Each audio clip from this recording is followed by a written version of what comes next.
Hello friends, this is Tembikile again.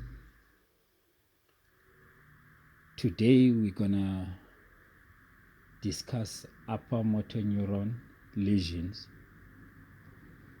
versus lower motor neuron lesions. The causes of upper motor neuron lesion and the causes of lower motor neuron lesions.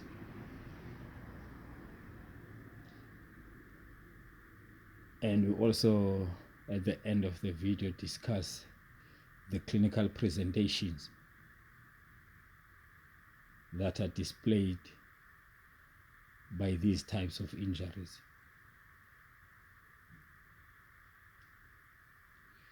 Luckily for the neurological examination, there is always a clear way to understand the diagnosis if you are familiar with what you are doing. Firstly, let's have a look roughly at the structure of the brain, and then we'll just look and have a look at some labels. But for our session, we will use my oversimplified diagram that I've just drawn. But for us just to have a picture of how it looks, how complicated is the brain, and then thereafter we'll take the simplified version. Right, if you look at this structure that we see here, it's a sagittal section of the brain. Brain is cut into two halves. So now we are looking at one half. The brain is cut into two equal sides. So now we are looking at one half. As you can see there, this is a skull. This is a cranium. And if you see there in front, there are sinuses there. And around there, that is nasal cavity. And then within the skull, it's our central nervous system. That is brain within the skull, and within the vertebra is spinal cord. What we need to take note here, when we deal with the brain, the gray matter is outside and the white matter is inside. When we look at the cross section of the spinal cord, the gray matter is inside and the white matter is outside. What is the gray matter? The gray matter are the nuclei of the neurons. And what is the white matter? The white matter is the myelinated axons. That is what is the white matter, right? Okay, as we can see here, we can start here from the bottom. This is a medulla oblongata that continues as the spinal cord. On top of the medulla oblongata is our pons. On top of the pons is the midbrain. All together is the brainstem. Every message that comes from the brain will have to be channeled down this brainstem. This is a very important structure. This is a brainstem. Then if we look posteriorly to the brainstem, we can see this gap. And this gap is what we called the fourth ventricle. And the red structure there is the choroid plexus of the fourth ventricle. If you can let's just take the ventricles out first before we continue with all other structures. If you look up here, below this structure that is called the corpus callosum, this here, if you break this one, which we call septum pellucidum, you break into lateral ventricle.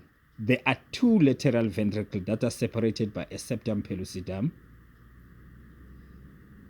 And then these are two lateral ventricles. We have four ventricles altogether. Lateral ventricle, third ventricle, and fourth ventricle. Two lateral ventricle. And then from there, the cerebrospinal fluid will move from the lateral ventricles to the third ventricle. The third ventricle is between the two thalamus that are connected by the interthalamic adhesion, this structure. These are choroid plexus of the third ventricle. This is the third ventricle. And then it will extend down to the area that is called hypothalamus.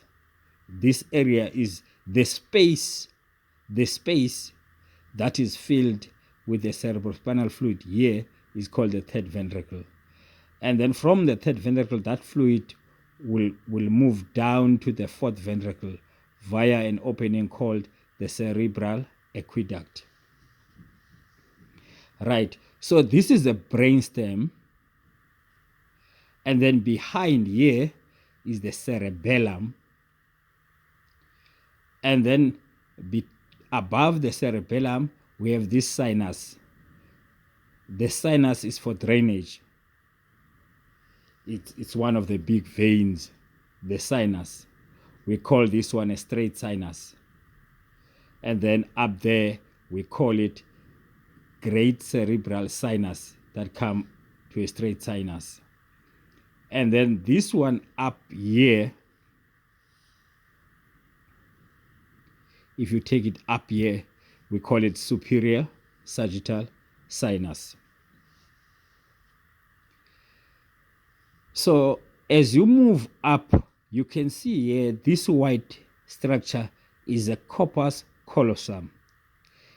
It's the structure that is cut because the corpus callosum connects the two hemispheres of the brain.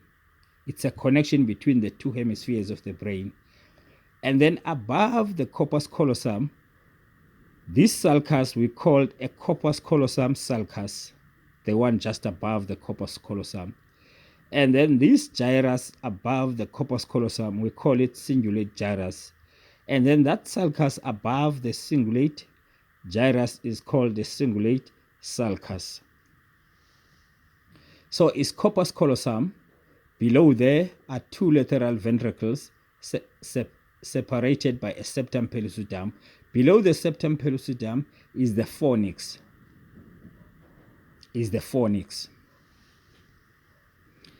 Right. If you look at the thalamus as the reference point, this is the thalamus. This one is hypothalamus. This area is subthalamus. This one is epithalamus. When we look at the epithalamus posteriorly, above the cerebellum, we can see these two round structures, but all together, if there are two here, there are two at the other hemisphere. All of them, they are called corpora quadrigemina. But if you single them one by one, you will call this one a superior corniculus, inferior corniculus. But they are all four called corpora quadrigemina. Then above the corpora quadrigemina, we have the posterior commissioner. Since we have the posterior commissioner, we also have an anterior commissioner there. Then posteriorly, that's a posterior commissioner. Above the posterior commissioner, we have the pineal body.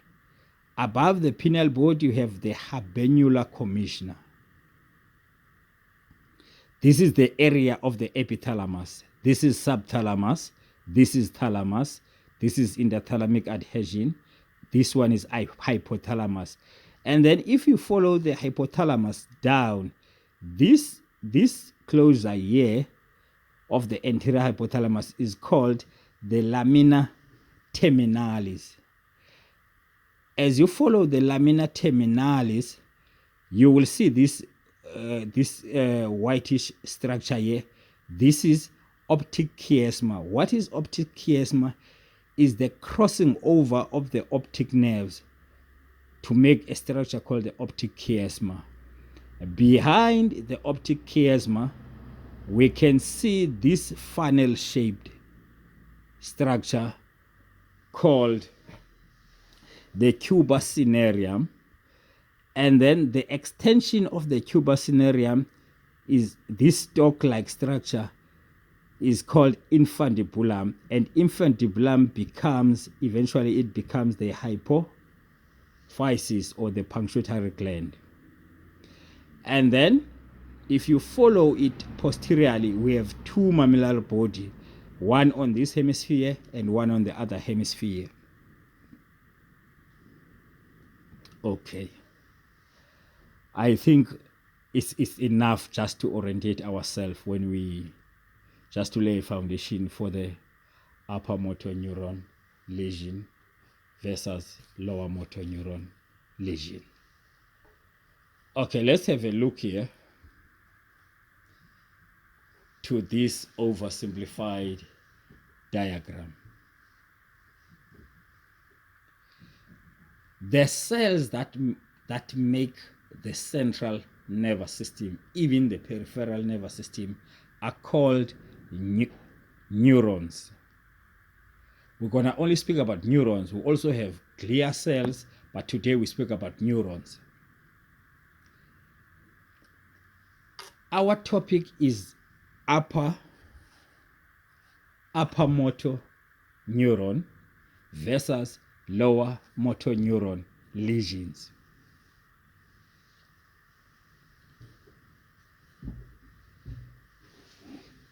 If you look at this oversimplified diagram, you can see here is the front side, because you can see the cuboid cinereum, you can see the infundibulum, you can see the punctuatory gland, and then you can see there in this area is our midbrain. Here is pons, below here is medulla oblongata. This big structure is cerebrum. This one is cerebellum, and then if you follow down here is the spinal cord.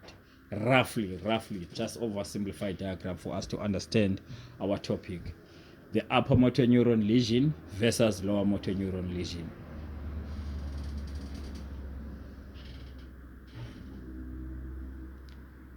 So, the neurons are long cells with cell body, axon, and the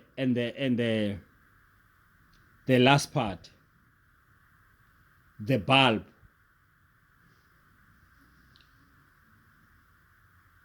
If we speak about the upper motor neuron, normal structures, we have two types, if you will. Two types. One is called the corticobulbar tract. Another one is called the corticospinal tracts. Remember, these structures is the one that are involved in a voluntary control. Is the one that control our voluntary muscle. If, for instance, I will do hip flexion, I will have to decide from my head and send messages down upper motor neuron, lower motor neuron to activate the iliopsoas muscle to do hip flexion. The message will be created in the brain.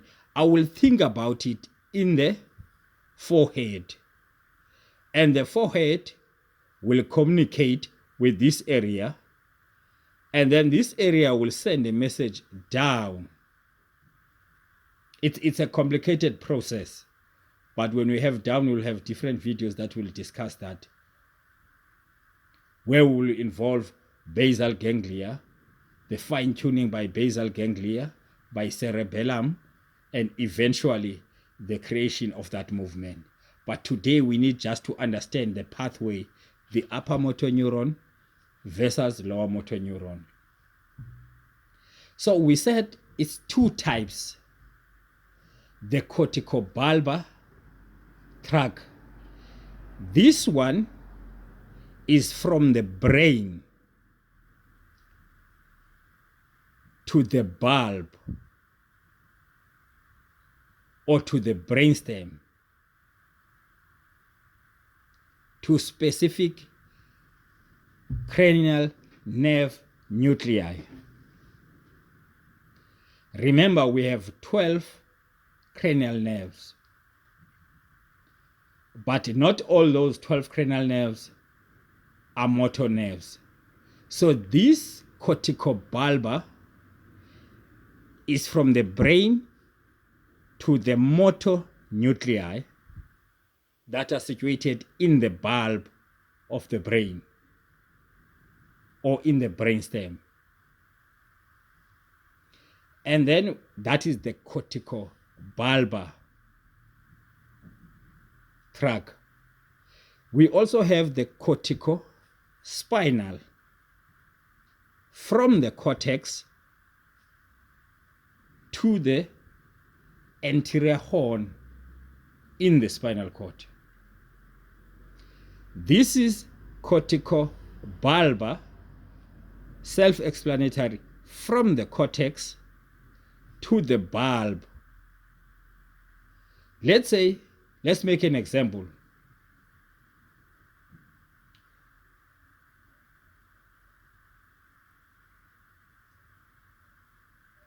Let's make an example. If you decide to chew something, you will decide from the frontal lobe, message will be taken to the cortex, and the message will be taken down to this nucleus, to this trigeminal nucleus, and the message will move out to the muscles of mastication, and you will chew what you want to chew. So we have corticobulbar tracts and the corticospinal tracts. The corticospinal tracts will eventually terminate in different voluntary muscles. Okay. So we have a corticobulbar tract and a corticospinal tract.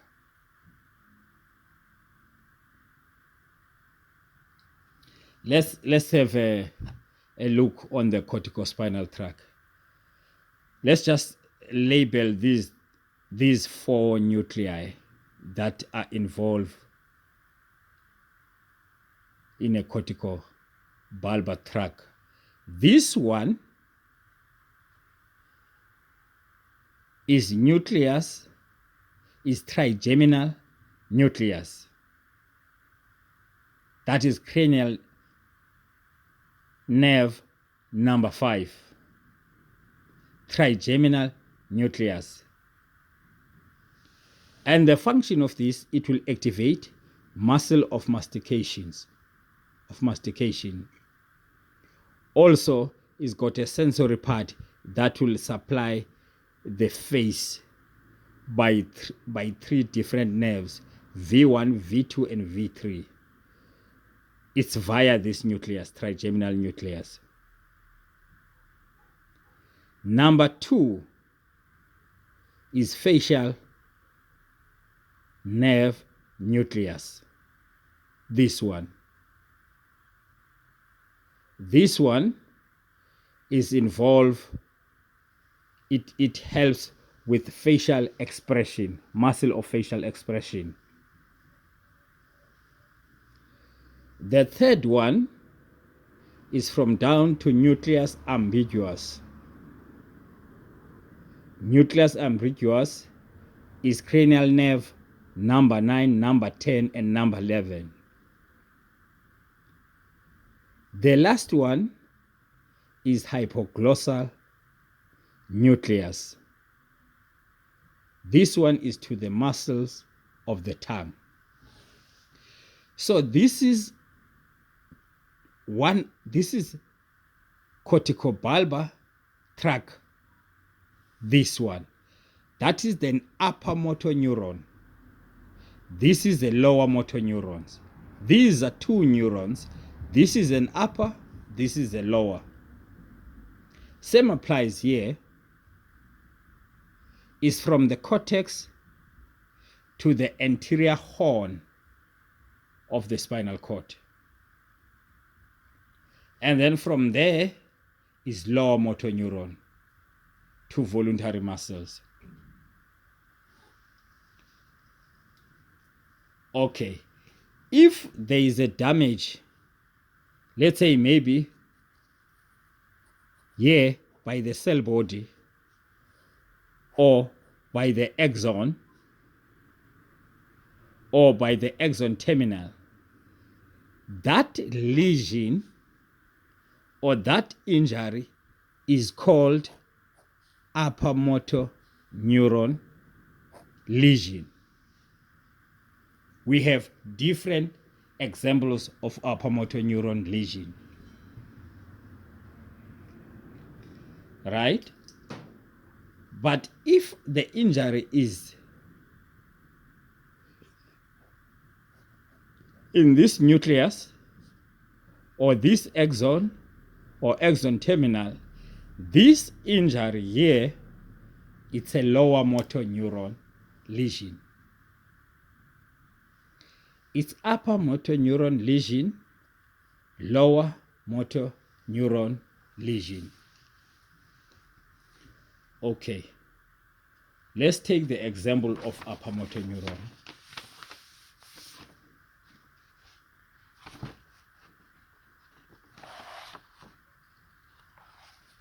Okay, I simplified it here. It's an upper motor neuron, it's a lower motor neuron. The example of upper motor neuron lesion, or the example or the causes of the upper motor neuron lesion, the common one, each and every clinician will come across, that is a stroke. Whether it's a hemorrhagic stroke or ischemic stroke, that will affect the nucleus or the axon or any part up there,